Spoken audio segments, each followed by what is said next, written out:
Over the next few weeks, we are going to take a trip down memory lane. We are going to go and look at the history of the concrete grinding and polishing industry down here in Australia. We've got more than 25 years worth to get through.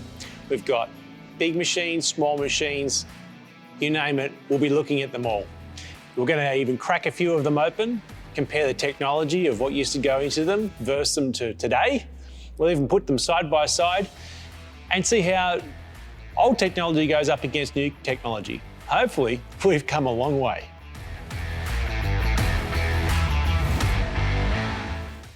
So this HTC 800 planetary grinder hit the Australian shores, and what was so significant about it was every machine up until that date was a single head grinder, or if it was a planetary grinder, it was under 500 mils wide.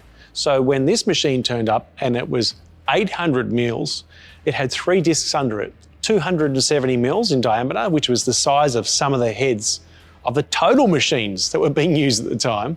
So this was a big deal. On top of that, it was also a 3-phase machine, which was pretty much unheard of for a planetary grinder at the time. Another thing that makes this machine so unique, outside of its 7.5 kilowatts of power, this is running what we call today a restricted planetary.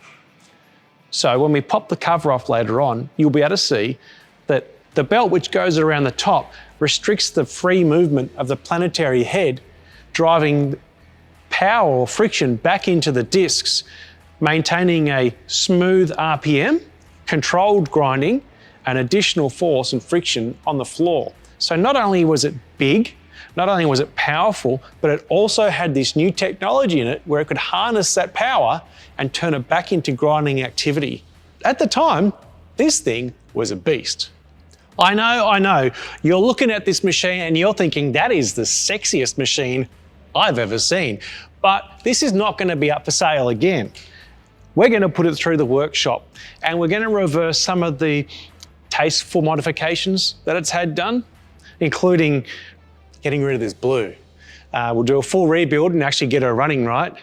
Might even bring the box back to its original color, ditch that orange circular cable, and breathe some fresh new life into her. Now, we'd love to put some era-correct diamond tools on here and show you what she could do back in the 90s. But I can tell you right now, she did everything better than the Spice Girls did. We're actually going to throw some of our ROX 30 grit singles on here, get some power into her, and do a shakedown and see what she can do. We're going to take her into the workshop, pretty her back up, restore her back to her former glory, and put her in the museum. But before we give her the tear down in the workshop, we're going to run that shakedown test. Fit her up with the new tools and see what she does. You know how we go, 15 minutes, hell for leather, see what she bags, we'll put the stats up on the board, and that'll be our benchmark.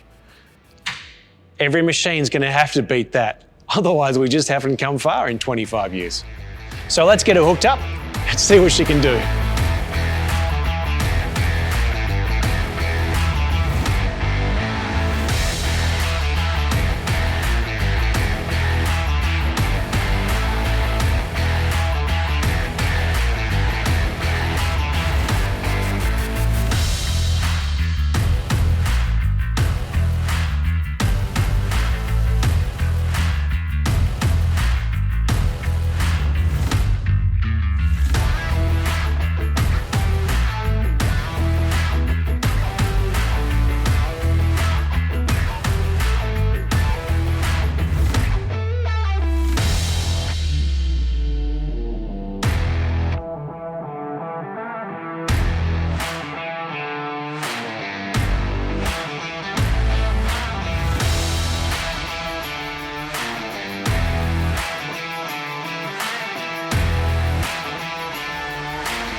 Look at this old pile of beauty. I mean, I'm actually really surprised.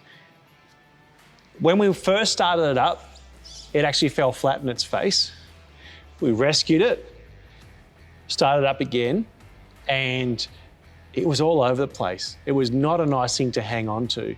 And part of the reason why it was because the two belts that run this thing, they actually need a bit of heat in them before they start to grip.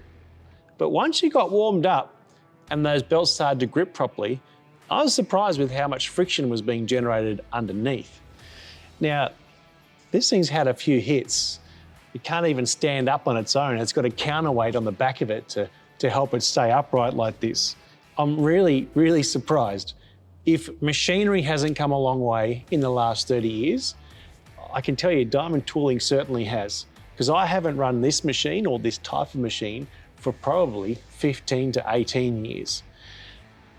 I was surprised by the number that she put out.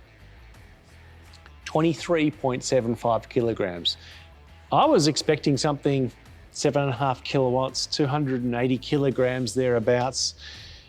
Yeah, I was thinking it was going to be somewhere between 15 and 18 kilograms of dust. But 23.75, that's a very respectable number. I just hope that we can beat that with something else newer. Time will tell. Well, that's a wrap up on the test. Next phase for us is to book her into the workshop and get her tickled up. Next episode, we're going to be bringing in the next generation that came after this machine. And we're going to do the same tests, and we're just hoping that that thing will stack up better than this old thing. Stay tuned.